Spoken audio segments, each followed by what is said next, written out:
I feel like the boy in this book was my biggest hear me out of all time. I was like, listen, I know what it seems like, but I can fix him.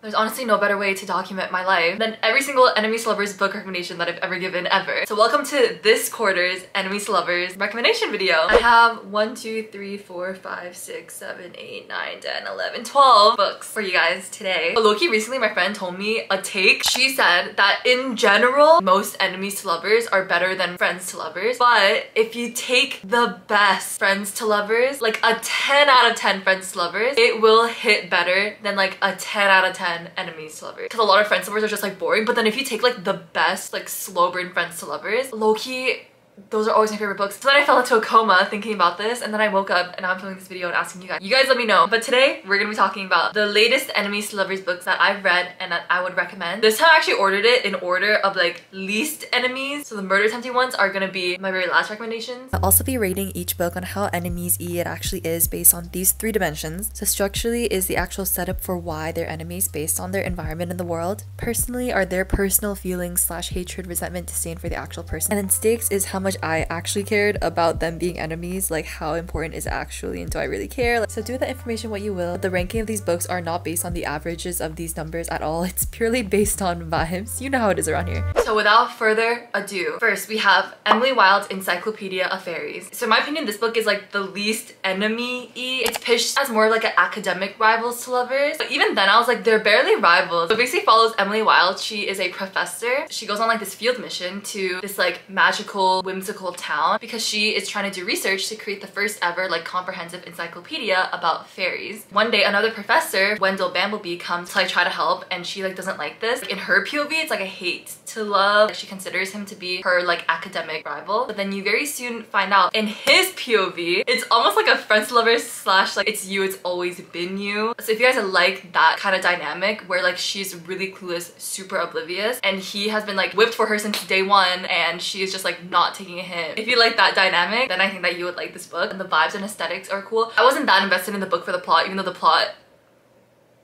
freaking takes you out like a sledgehammer. But I was also just there because I wanted to see the little enemies to lovers / friends to lovers / secret pining yearning that was happening between Emily and Wendell. Okay, next is Divine Rivals by Rebecca Ross. This is above Emily Wilde because at least both of the characters, you can tell that they are actually annoyed by each other, but it's not anything deeper than like a workplace rival. This book is like a mixture of workplace rivals and falling in love with someone through letters anonymously trope. So we have Iris and Roman, and they're both reporters at like this newspaper company. Similar dynamic where Roman is like, well, like super handsome, popular. Iris is like not very. Iris's brother is like in the army and he's kind of like lost at war. So she gets on her little typewriter and she starts writing letters to her brother, and she puts it underneath the closet or like the wardrobe door, and it disappears, and she just thinks that it's going to her brother, but it's actually falling out through Roman's closet, and he actually starts writing back. So he knows that it's Iris, but Iris doesn't know that it's Roman, and they end up falling in love through these letters. So again, if you like the oblivious girl and then the guy who like it's you, it's always been you, secret yearning, secret pining, but she has no idea, but he is down bad, down ugly, down horrendous, 10 toes down for this girl,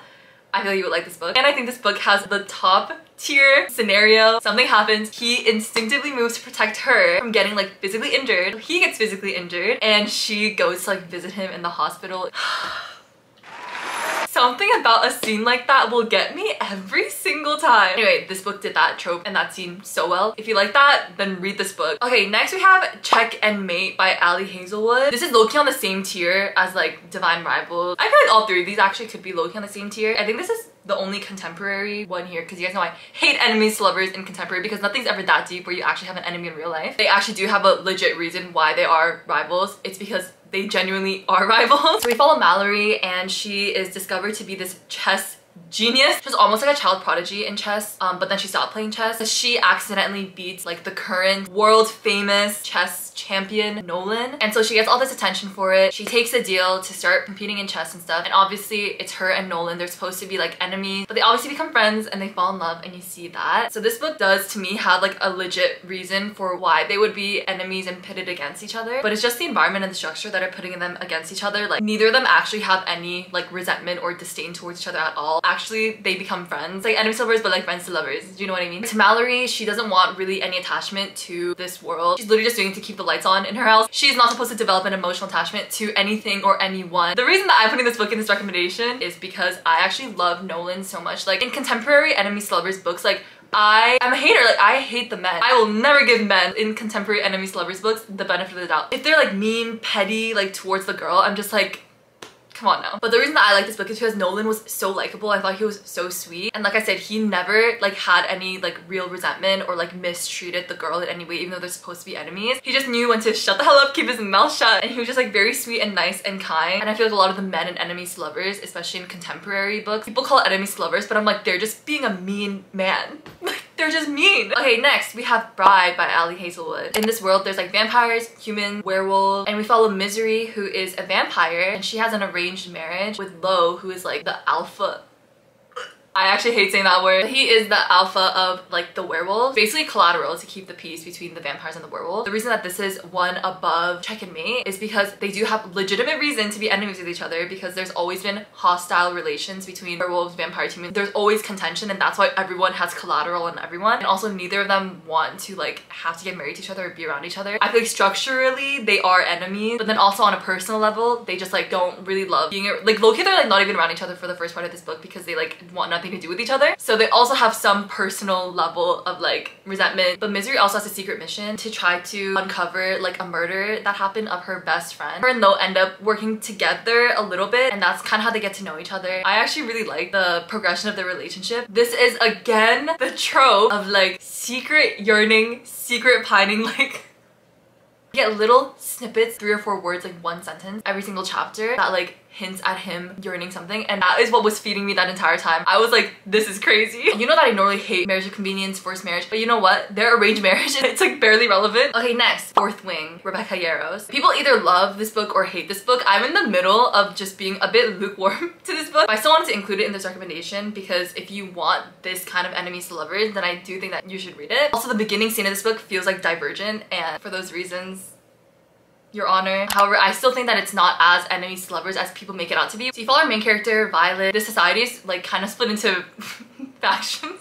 You can't take the Divergent out of the girl. But Violet wants to go into like the Dragon Squadron. It's kind of like the military group, and they can like ride dragons and like fight in battles and stuff like that. Another dragon rider named Xaden. He's kind of considered to be like scary person that everyone's kind of afraid of, and he does not want her there because Violet's mom is a commander who Xaden hates. Like Violet's mom pretty much screwed over Xaden's entire family, and so everyone is like to Violet like, oh my gosh, like Xaden's gonna kill you, you need to watch out, like he's gonna murder you in your sleep. He's supposed to be like so ruthless and like very dangerous and like such a bad boy, and there's so much talk, I'm gonna kill you, watch your back talk, but then when it came down to it, like it was just a lot of like talk and not a lot of walk. But it does have like all the vibe, but at the end of the day I feel like the substance wasn't super enemies to lovers because like there were no really murder attempts done. Like what happened? But I just think if you want the vibe, then this book has the vibe. Okay, next is Immortal Longings by Chloe Gong. This is like a Hunger Games-esque setup. There's like a Hunger Games like battle competition like to the death. Very classic, 2 people who are in this game together. Obviously they're supposed to be enemies, but they end up having an unexpected like allyship. So we follow Princess Kala and then we follow Anton. Honestly, I don't remember that much about this book aside from the fact that the body jumping, like I think that's the coolest part about this book. Basically in this world you have the ability to body jump. You literally jump into people's bodies and you can be any body. So Anton is like a body jumper. Like we do not know what this man looks like. I don't know, it's developed so well. Like I feel like they could easily be like so confusing and made me like cry and throw up, but it actually added so much to the plot. Yeah, that's all I have to say about this book. Stan Chloe Gong. Next we have All of Us Villains. It's like if Hunger Games was like magical. Every generation, these like 7 families all have to nominate 1 champion from the family to compete in like this tournament to the death, and whoever the last one surviving is, their family pretty much has a monopoly on like all the magic. So obviously you follow all of the 7 champions from all of the 7 families. 2 of the champions end up meeting, forming like kind of an alliance. If you love the trope, a boy who isn't really a monster but was forced to become one because of like the family he grew up in, was just taught to be super brutal, cruel, cutthroat because that's what was expected of him, but deep down inside he doesn't actually want to be that way, but that's how everyone perceives him to be, so like that is how he's gonna act. But then like he meets the girl and like the girl is the only one who like really can see through him. That's what the romance in this book is. It's like a romance between him and one of the other competitors. Obviously, they know that they both can't survive, and so they're expected to kill each other. But when they meet each other, they realize that the other person is not what they thought that they were. Then what? So I like this. Enemies to lovers, obviously, I loved the boy. I feel like that's my toxic trait, which is that I love that hyper-specific character trope of just like self-loathing men. But I feel like I really bought into like the stakes in this book. It's so close quarters, like there's only 7 of them and you really know all the people who are like in this competition with you. I feel like the boy in this book was my biggest hear me out of all time. I was like, listen, I know what it seems like, but I can fix him. Okay, next we have The Gracier by Kim Liggett. Now at this point, the stakes for the enemies to lovers are like life or death. This is a dystopia. It's like a mix, I feel like, between like The Handmaid's Tale and like Lord of the Flies. When girls turn 16, they are expected to go into a grace year of just like being thrown out of their like society to literally like go fend for themselves. And the point is to like release their magic because they believe that like young women have like aphrodisiac magic that can like manipulate men, and so they want all the girls to expel all their magic in this year and then come back and then just be like subservient, complicit women. And so you follow Tierney. She just turned 16 and she has to go on to her grace year now, and you basically just follow that entire year. I didn't expect there to be a romance in this, but then I saw that there was, and it was like the biggest.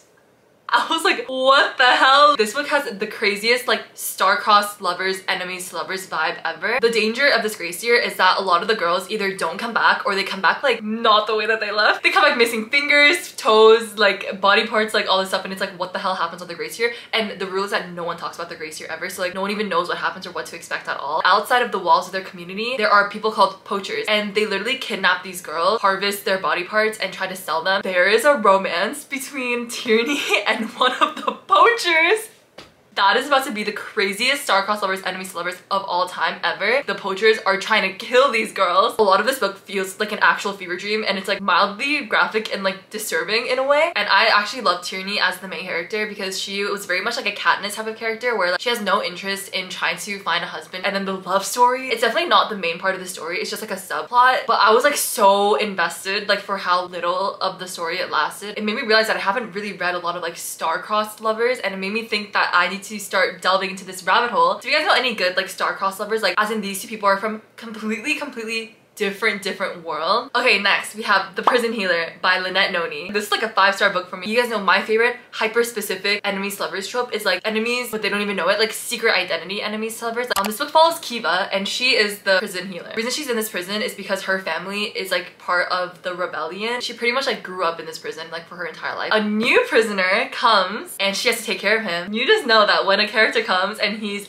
around her age and like very handsome and very good looking, you already know. I can't spoil anything, but just know that it is like my favorite trope ever. Secret identities, like enemies to lovers. I think that what made this book so good actually is Kiva as the main character. She's like, I'm just here to do my job. I'm just here to stay alive, serve my family. And the way that she doesn't really stray away from that or like get very swept up in like what could easily have just been like a throwaway instant chemistry romance. Like this girl was standing on business. I loved it so much. I think I read it in like 1 day or like 2 days. It just had that addictive like quality to it. Okay, next we have Dark Shores by Danielle L. Jensen, which I had never heard of this book ever because I just randomly picked it up at the library. So I read the back of it and I was like, wait a second, is this an enemies to lovers that takes place on a ship? Because one thing about me in the Sunny Kim iceberg is that I for some reason love books specifically that take place on like ships, not necessarily like pirate books, but just like on a ship. Like it's just so fun to me. Like I think like the found family and just the whole culture of like being part of a ship crew. I'm saying this as if I have ever experienced anything even remotely close to.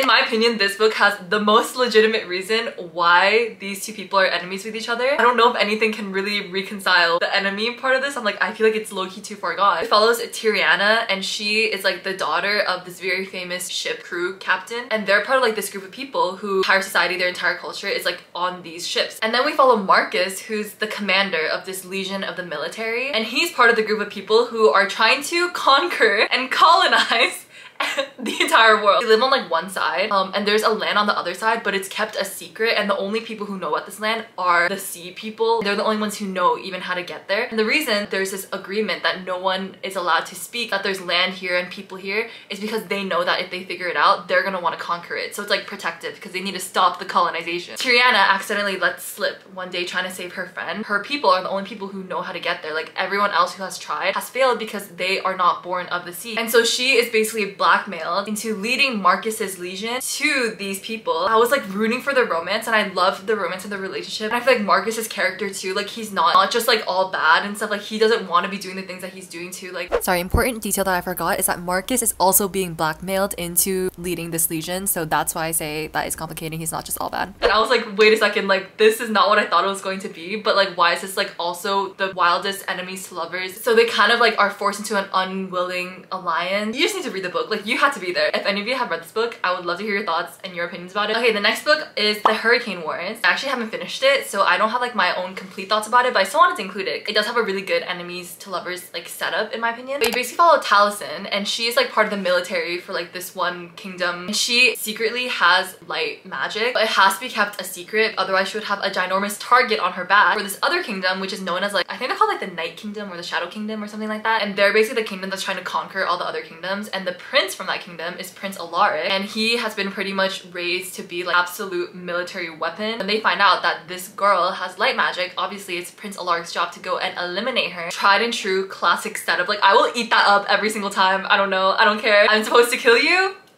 to lovers. Knife to the throat, attempted murder, you know, the good stuff. But then something happens where they're both captured and they have to kind of enter into, again, an unwilling alliance. Like I said, I didn't finish this book, so I don't really know how it ends or anything else beyond that. I really eat up an enemies and unwilling alliance because you're captured by a third party and you have to like escape together or like work together. It's like kind of like forced proximity. If any of you guys have finished this book, let me know your thoughts. Okay, and then the last book that I have is These Infinite Threads by Tahira Mafi. This is the second book in a series, so the first book is actually This Woven Kingdom, but the enemies to lovers that I love so much and was hyper fixated on starts in the second book. This is probably my most recent, biggest, like absolute romance, like hyper fixation spiral. Like, couldn't eat, couldn't sleep, couldn't breathe. I can't get too much into it because it's the second and third book and I feel like it's a bit of a spoiler. But this book series has like the love triangle trope slash I'm a homie hopper till I die, like change the love interest. I don't know why, like comments taken twisted for it, but I eat that up every single time. Where like the second love interest is like absolute sworn enemy of the entire series. Like Eliza, she's secretly like the last remaining heir to this kingdom that was conquered, and the prince of that kingdom, it's kind of like their love story like in the first book. But then a common enemy to both of those kingdoms is the king of a third kingdom. And then guess what happens? Guess what happens? Reading these books makes me realize like men don't grovel like they used to. This is why I cannot wait for Bridgerton season 4, because I need men to be groveling like they're a Bridger man. Not even joking a little bit when I said that this man was like in physical pain, physical agony because of how much he was yearning and groveling and pining for this woman. I was like, damn, like she's really that girl, huh? She has all these men wrapped on her little finger. It was actually insane. He's the exact like problematic, hyper-specific boy trope that I love, which is like self-loathing, completely misunderstood, forced to be cruel that he actually isn't, but everyone believes him to be. She's the only one who like sees the weak and vulnerable parts of him. Like, he doesn't let anyone else see that kind of stuff. And then I just end up losing my mind because suddenly I'm thinking about him 24/7 and I want him to be okay, and like I want to just protect him like he's my child, and I'm in physical pain, literal physical pain because of him. If you guys want to read a book that will genuinely destroy your life, ruin your day, but then also it's like the best pain you'll ever feel, read this book series. That was the last book in this video. Hope you guys enjoy. Obviously comment down below your best enemies to lovers. Even better, comment down below your 10 out of 10 friends to lovers and we can settle this once and for all. Subscribe down below if you haven't already. You can follow me on my socials, they're all linked in the description. I'll see you all in the next one. Goodbye! Good fortune, Toby!